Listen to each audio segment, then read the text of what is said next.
मनुष्य के जीवन से प्रेम के सारे द्वार बंद कर दिए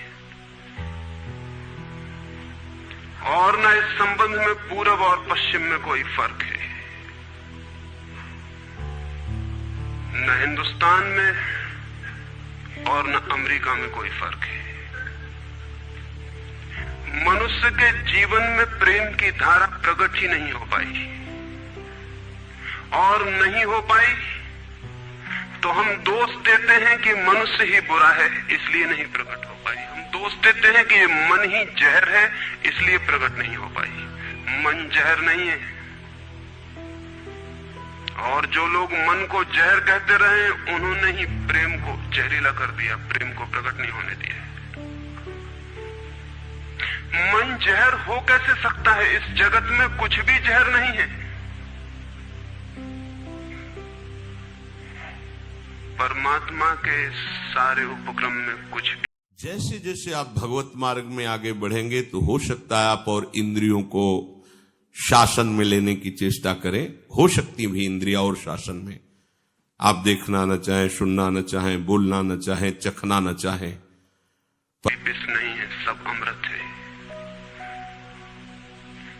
लेकिन आदमी ने सारे अमृत को जहर कर लिया है, और इस जहर करने में शिक्षक, साधु संत और तथाकथित धार्मिक लोगों का सबसे ज्यादा हाथ है। इस बात को थोड़ा समझ लेना जरूरी है, क्योंकि अगर ये बात दिखाई न पड़े तो मनुष्य के जीवन में कभी भी प्रेम भविष्य में भी नहीं हो सकेगा। क्योंकि जिन कारणों से प्रेम नहीं पैदा हो सका है उन्हीं कारणों को हम प्रेम प्रकट करने के आधार और कारण बना रहे हैं। हालतें ऐसी हैं कि गलत सिद्धांतों को अगर हजारों वर्ष तक दोहराया जाए तो फिर हम ये भूल ही जाते हैं कि सिद्धांत गलत है, और दिखाई पड़ने लगता है कि आदमी गलत है, क्योंकि उन सिद्धांतों को पूरा नहीं कर पा रहा है। मैंने सुना है ये बहुत भयानक शत्रु है काम, जनेन्द्रीय जन्य संयोग जन्य काम।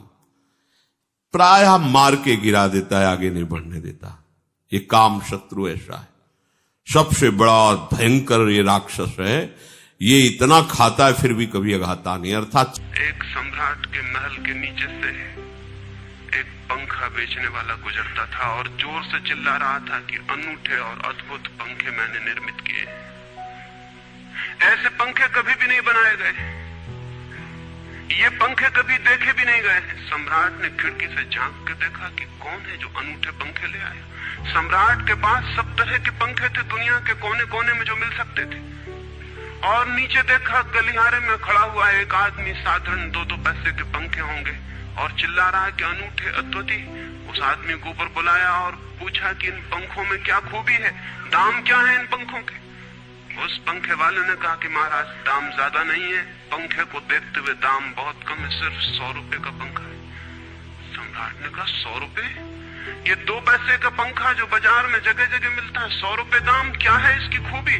उस आदमी ने कहा खूबी ये पंखा 100 वर्ष चलता है, 100 वर्ष के लिए गारंटी है, 100 वर्ष से कम में खराब नहीं होता है। सम्राट ने कहा इसको देख के तो ऐसा लगता है कि सप्ताह भी चल जाए, पूरा तो मुश्किल है। धोखा देने की कोशिश कर रहे हो, सरासर बेईमानी, और वो भी सम्राट के सामने। ये काम शत्रु ऐसा है, सबसे बड़ा और भयंकर ये राक्षस है। ये इतना खाता है फिर भी कभी अघाता नहीं। अर्थात चाहे जितना भोग लो कभी तृप्ति होने वाली ही नहीं है। उस आदमी ने कहा आप मुझे भली भांति जानते हैं, इसी गलियारे में रोज पंखे बेचता हूँ, 100 रुपए दाम है इसके, और अगर 100 वर्ष न चले तो जिम्मेदार मैं हूँ, रोज तो नीचे मौजूद होता हूँ। और फिर आप सम्राट हैं, आपको धोखा देके जाऊंगा कहाँ? वो पंखा खरीद लिया गया। सम्राट को विश्वास तो न था, लेकिन आश्चर्य भी था कि यह आदमी सरासर झूठ बोल रहा है, किस बल पर बोल रहा है। पंखा 100 रुपए में खरीद लिया गया और उससे कहा कि 7वें दिन तुम उपस्थित हो जाना। 2-4 दिन में ही पंखे की डंडी बाहर निकल गई, 7वें दिन तो वो बिल्कुल मुर्दा हो गए।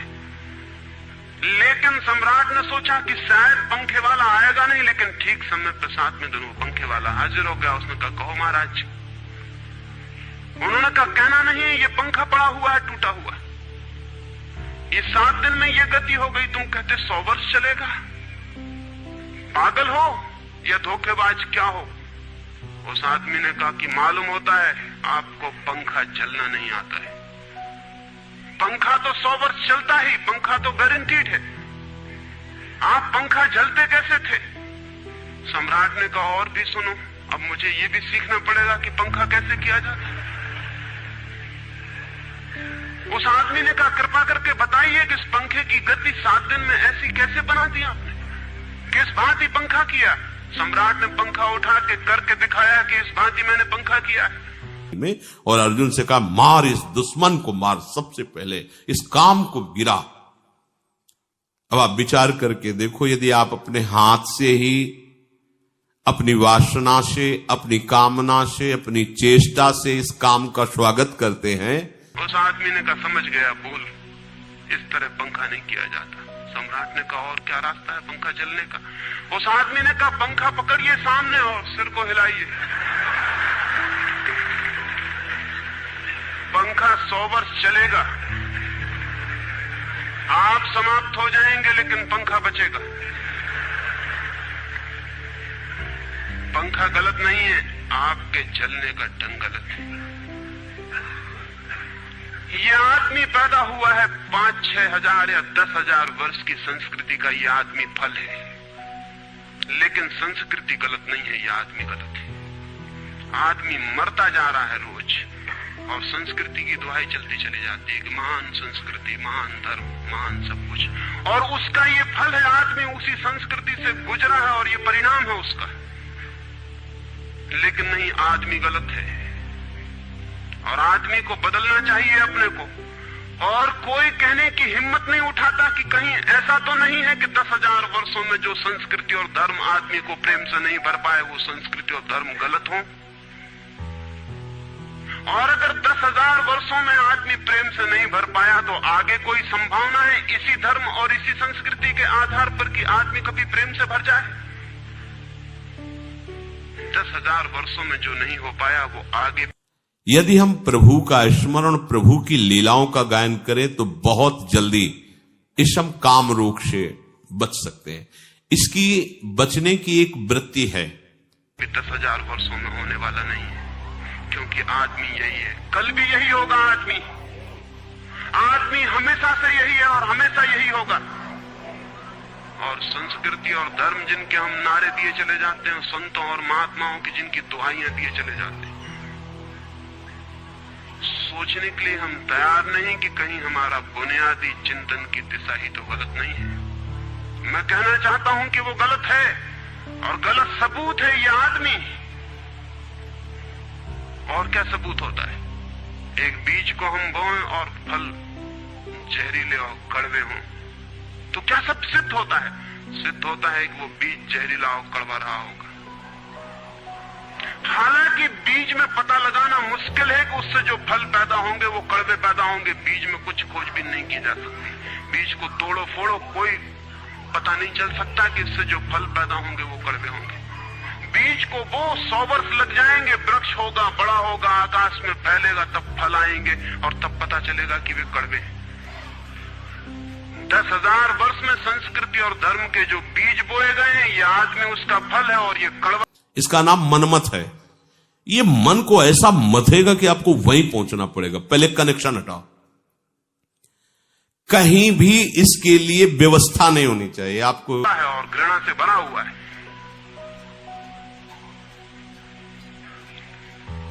लेकिन उसी की दुहाई दिए चले जाते हैं हम और सोचते हैं उससे प्रेम हो जाए।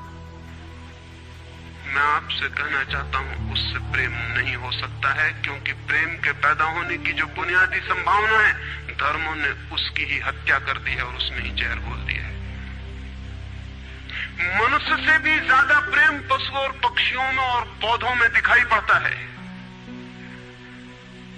जिनके पास न कोई संस्कृति है न कोई धर्म है।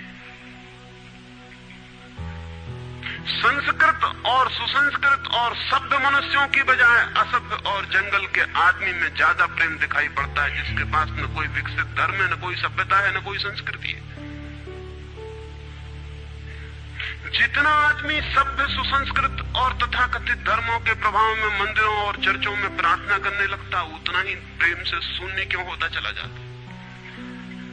जरूर कुछ कारण है, और 2 कारणों पर मैं विचार करना चाहता हूं। अगर वे ख्याल में आ जाएं तो प्रेम के अवरुद्ध स्रोत टूट सकते हैं और प्रेम की गंगा बह सकती है। वो हर आदमी के भीतर है, उसे कहीं से लाना नहीं है।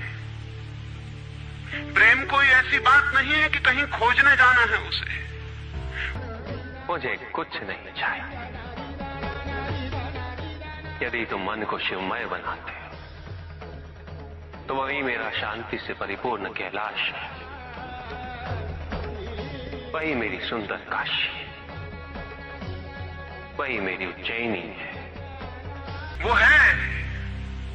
वो प्राणों की प्यास है हर एक के भीतर, वो प्राणों की सुगंध है प्रत्येक के भीतर, लेकिन चारों तरफ से परकोटा है उसके और वो प्रकट नहीं हो पाती।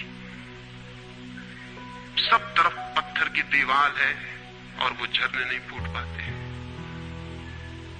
तो प्रेम की खोज और प्रेम की साधना कोई पॉजिटिव, कोई विधायक खोज और साधना नहीं है कि हम जाएं और कहीं प्रेम सीख लें।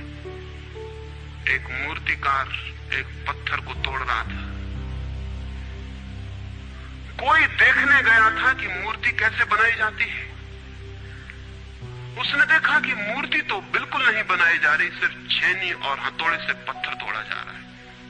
तो उस आदमी ने पूछा कि आप क्या कर रहे हैं, मूर्ति नहीं बनाएंगे? मैं तो मूर्ति का बनना देखने आया हूं, आप तो सिर्फ पत्थर तोड़ रहे हैं। उस मूर्तिकार ने कहा कि मूर्ति तो पत्थर के भीतर छिपी है, उसे बनाने की जरूरत नहीं है, सिर्फ उसके ऊपर जो व्यर्थ पत्थर जुड़ा है उसे अलग कर देने की जरूरत है और मूर्ति प्रकट हो जाएगी। मूर्ति बनाई नहीं जाती, मूर्ति सिर्फ आविष्कृत होती है, डिस्कवर होती है, अनावृत होती है, उगाड़ी जाती है। मनुष्य के भीतर प्रेम छिपा है, सिर्फ उगाड़ने की बात है, उसे पैदा करने का सवाल नहीं है। मन कौन मानता है? इसको तो प्रियतम माना जाता है। अंदर से देखो, इसे तो सुख माना जाता है, इसे तो बहुत गुप्त रखा जाता है। अगर इस दुश्मन को दुश्मन के रूप में देख लो तो पहला बाण मार दिया आपने उसके ऊपर, वो ढेर होना शुरू हो जाएगा। दूसरा, अनावृत करने की बात है। कुछ है जो हमने ऊपर से ओढ़ा हुआ है, जो उसे प्रकट नहीं होने देता। एक चिकित्सक से जाके आप पूछें कि स्वास्थ्य क्या है, और दुनिया का कोई चिकित्सक नहीं बता सकता कि स्वास्थ्य क्या है।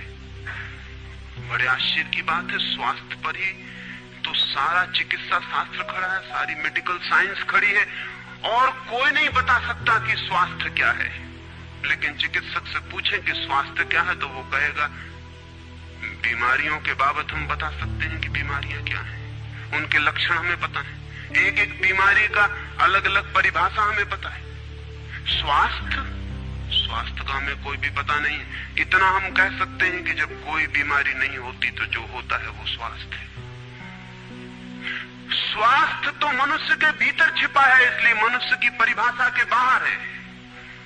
बीमारी बाहर से आती है, इसलिए बाहर से परिभाषा की जा सकती है। स्वास्थ्य भीतर से आता है, उसकी कोई परिभाषा नहीं की जा सकती। इतना ही हम कह सकते हैं कि बीमारियों का अभाव स्वास्थ्य है।